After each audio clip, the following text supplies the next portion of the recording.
Hi, magandang araw po sa inyong lahat. Alas 5 ng umaga, ako po ay nagising lang para mag-CR sana, pero gusto ko po magbigay na ng reading of the day sa inyo ngayong araw na ito ng Lunes. Yan, pagpasensyahan niyo po ang aking boses po. Talagang baradong-barado po ang aking ilong at makati po ang aking lalamunan. Pag ako nga po ay lumulunok, parang may kaharang, masakit po talaga. Pero ito po ay mission, kaya ako po ay magbibigay pa rin sa inyo ng reading of the day. Ganyan po kayo lahat kalakas sa akin. Yan. Pili po tayo ng 10. 1, 2, 3, 4, 5, 6, 7, 8, 9, 10.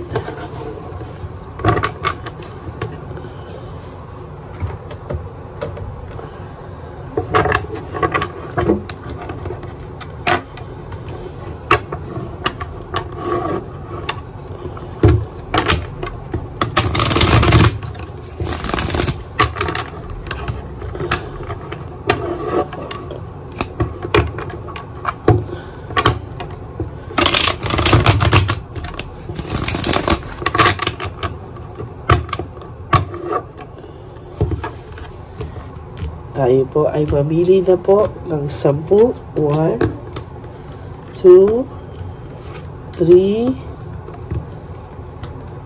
4, 5, 6, 7, 8, 9, and 10. Pasensyahan nyo na po ang aking boses.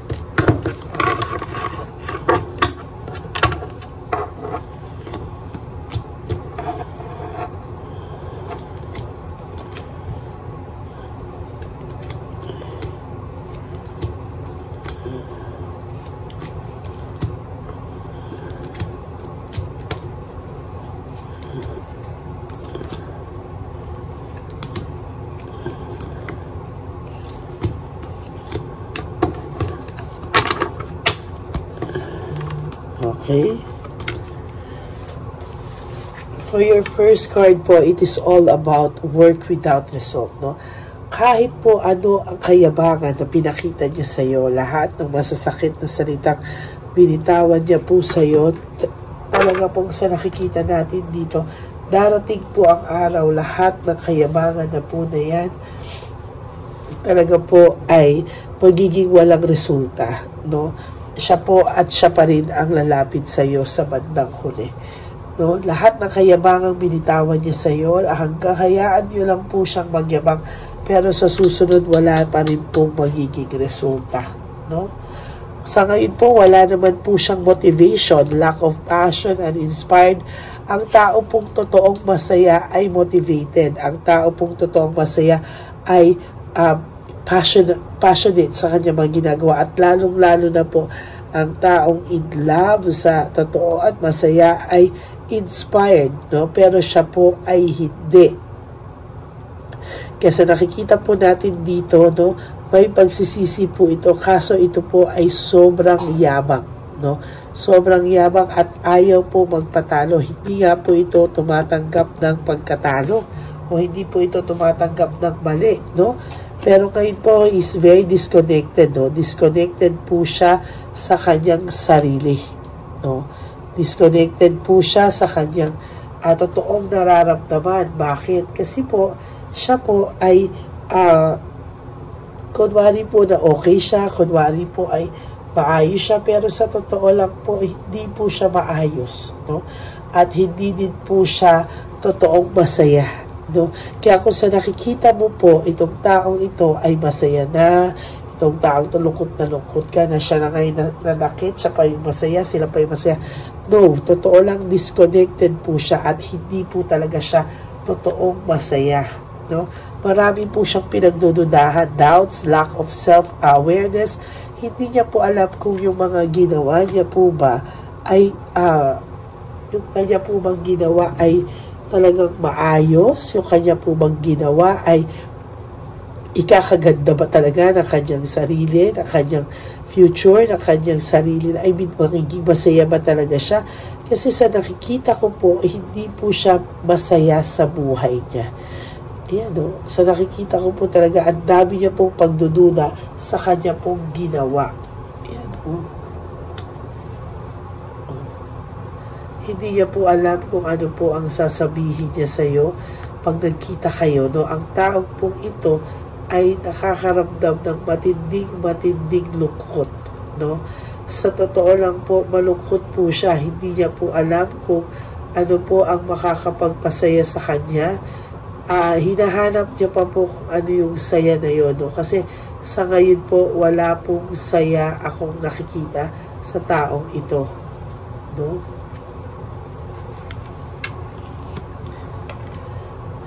May tao pong nai-insecure sa'yo, no? Na konektado sa taong to. Maybe, kung ikaw po ay niloko ng taong ito sa ibang tao, no? Yung tao po na yun ay lungkot na lungkot, oh. Talagang lungkot na lungkot po siya. At sa nakikita ko po talaga, ayan, oh. Grabe, oh. Oh. Ngayon, meron ako nakikita na kahit mayabang po ito, may self-pity po siya, no, na nararamdaman. Para pong naiisip niya, parang nalulungkot din po siya sa naging desisyon niya. No? Nalulungkot din siya sa naging desisyon niya sa inyong dalawa. No? Parang akala niya magiging masaya siya na hiniwalay ang kanya. Pero ayun, ang naiisip niya, nalulungkot din pala siya or nalulungkot din siya talaga sa mga desisyong maling nagawa niya sa iyo. No? Ayun, galit siya sa iyo. Oh, pinapalabas niya, galit siya sa iyo sa lahat ng mga arguments niyo, lahat ng masasakit na salita niya sa iyo. Talagang ayan ang nakikita ko sa kanya. No? Hindi niya ito hindi naman ito baliwala sa kanya, talagang masakit sa kanya yung pinagdadaanan nyo or pinagdaanan nyo, no? Yung mga nagawa niya sa iyo, nasaktan din siya. At talagang sa ngayon, nagsisisi din siya, may fatigue and exhausted. Sinasabi ko sa iyo na itong tao, mayabang lang po ito, no? Mayabang lang po ito, masatsat, masisi, pero sa totoo lang po, ngayon, sa sarili niya po, alam niya, may self-pity dito, alam niya siya po ang nagkamali. No? Alam niya po yan. Lack of balance, hindi niya mabalansi ngayon yung feelings niya. Hindi niya mabalansi ngayon ano ang kanyang nararamdaman. And as a matter of fact, hirap na hirap po siya ngayon. Hindi niya po alam kung hanggang kailan niya daw ito, hanggang kailan siya magsasuffer ng solo, hanggang kailan siya magsasuffer ng hindi halata, hanggang kailan siya magpre-pretend na siya ay okay, kahit sa totoo lang po hindi. No? Nagre-reflect po siya, nag-iisip po siya. No? The Hermit is all about reflection. Ano? Reflection, may pagka naging rude kasi siya sa'yo. No? Naging rude siya sa'yo, ngayon siya binabalikan ng konsensya niya. No? Hindi din talaga siya masaya sa naging decision niya. No? Nalulungkot din pala siya sa naging desisyon niya at ngayon niya lang raramdaman yung lungkot, no, sa kanyang mga naging desisyon sa buhay.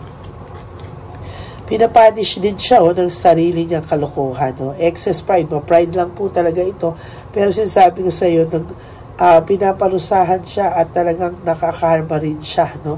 Marami siyang karmang nararanasan sa ngayon at talagang hirap na hirap itong taong ito sa ngayon. Oh? Hindi niya po akalain, no, na siya pala ay malulungkot din. Akala niya ay maayos siya, akala niya ay sobrang okay, pero hindi pala. No? Malungkot pala siya. Ayan, no? Nababurnout and overstress siya sa ngayon. As a matter of fact, right at this very moment, itong taong to ay nalulungkot talaga. No, talagang ramdam ko po yung lungkot niya. Oh my God, nabunot pa natin ang The Tower. Disaster ang buhay dito ngayon. Kahit to ay excess pride, talaga broken pride pa rin. Bakit? Kasi siya mismo sa sarili niya, hindi niya matatago yung pagka-pride niya. No? Talagang alam niya na disaster pa rin karma, shattered dreams, pagkasira ng mga pangarap niya. no? Para siya ngayon nagsisimula, hindi niya alam kung hanggang kailan niya ito gagawin or hanggang kailan niya ito dadanasin. Yung lahat ng karma na dinadanas niya ngayon, hirap na hirap po siya, to be honest with you. O yan, no? Alam niya naman po yung failure and defeat, no? Alam niya po yan, failure and defeat, pero hindi niya po yan maayos-ayos sarili niya. No? There is selfishness, jealousy, and insecurity. No? Talagang sa nakikita ko po dito ay hindi niya po alam kung ano po ang gagawin niya sa mga susunod na araw. Ayan, no? Broken family, broken relationship, shattered dreams. Siya po ang sumira lahat yan at araw-araw niya pong dala yung lungkot, no? Dahil sa mga maling desisyon. Araw-araw niya pong dinadala-dala. Yan na po ang pinaka-karma niya talaga. Alam mo, mahirap pong gumising sa isang araw na alam mo, meron kang dinadala yung bigat, tapos di ka mapakali na aligaga ka, tapos hanggang buong maghapon, hanggang gabi, dala mo yan, then the next day, gano'n na naman. Yan po ang pinakamahirap sa lahat, no? Yung ganyan pong pakiramdam. High level of scrutiny, siya po ang gumawa niyan sa sarili niya. No? Siya po ang gumawa niyan sa sarili niya, at sa nakikita ko po, ay malulungkot din po yan sa mga susunod na panahon sa buhay niya. There is this depression. Depressed din po ito tao to. Alam mo, sabi ko po sa inyo, mayabang lang yan. Kaya hindi mo po akalain na may depression din siyang nararamdaman. No? Pero sa totoo lang, nakakaramdam po siya ng matinding emptiness and emotional loss. No? Meron po siyang nararamdamang emptiness at talagang ang pakiramdam po ng taong to ay para po siyang mahihirapan, ano, na parang hindi niya alam, ano ba kulang? Ano bang, dala-dala ko itong bigat na to araw-araw, bakit ba? Ano ba to? Parang ganun po ang pakiramdam niya. And for your last card, no, there is this disappointment, ano, disappointed po siya sa lahat-lahat ngayon, no? Hindi niya po alam bakit all of a sudden very, very disappointed po siya sa buhay niya. You know? Hindi niya po akalain na itong nangyari lahat, siya pala po ang babalikan ng tadhana. Siya pala po yung makakaranas ng too much lungkot, too much sadness, too much emptiness, frustration, overstress siya, disconnected siya. Lahat na po, no, pinaparusahan siya talaga ng tadhana. At yung depression po, mahirap yun. Ano? Lalo na po kung wala kang masabihan. At lalo na po kung nagpe-pretend ka na happy ka and yet the truth is depressed ka. Yan. No, panay siya pagpe-pretend na okay siya, panay siya pagpe-pretend, pero yan po ang totoo. Okay, so that is your first reading of the day. I hope na naka-resonate kayo. Pasensya na po, talagang gongo ako. No, I hope naka-resonate kayo, and if you do, can you please give me a like and comment down below para alam naman po natin kung ano po ang inyong pakiramdam. Maraming salamat po sa inyong lahat. And for those of you who would like to have a private reading with me, you can message me po at Lady Lee Elena. That's L-A-D-Y-L-Y Elena. Nasa dulo po yan ang ating video.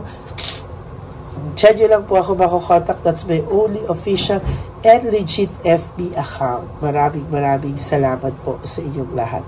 And sa lahat po na gusto magbigay ng super thanks, I would really appreciate that from the bottom of my heart. Lalo na po tayo ay nag-iipon na para sa One Love a Day natin ngayong December 14. Ano? Pinagpipray po natin na sana po ay marami tayong mapasaya sa araw na yan. Okay?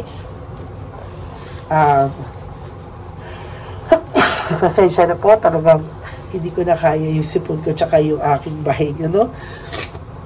Okay, sana po kayo po ay okay sa mga araw na to at oras na to dahil ang lakas din po pala ng ulan, ano? Mag-iingat po kayo at sa akin pong lahat ng ever faithful, loyal, solid Lady Elena family, maraming salamat po for not skipping ads. tulong nyo na po yan sa ating channel. Maraming salamat po and mahal na mahal ko po kayong lahat. And ang lagi ko nga po bilin sa inyo is to live one day at a time. Do 3 things that will make you happy for today. Prioritize yourself. Penalize yourself. Kapag po naiisip nyo siya, palupaluin nyo po ang sarili nyo at kurut-kurutin nyo. At mag-focus po kayo. Make yourself your priority for today. And then tomorrow is another day. Do the same thing. Ganun at ganun na naman po. And one day, marirealize yung nakasurvive na po kayo. Huwag nyo lang po isipin yung mga okasyon para hindi kayo malungkot like birthdays, anniversaries, Christmas, New Year, at ang much awaited yung Valentine's Day. Okay? Huwag nyo lang po isipin yun muna. Okay, maraming salamat po sa inyong lahat. At sana po maisip nyo na life is too short. Don't make it shorter by stressing yourself from all the pains and heartaches na binigay sa inyo na kahapon. Just surrender everything to the divine universe and just let go and let God write your life and love story. I will be back for another set of reading. Huwag po kayong malulungkot. Kahit po may sipon ako, I will give you another set of reading for our second reading of the day. But please, sana po mapanood nyo po lahat ito. Napakagandang reading for today. Maraming salamat po sa inyo and God bless you all. Bye!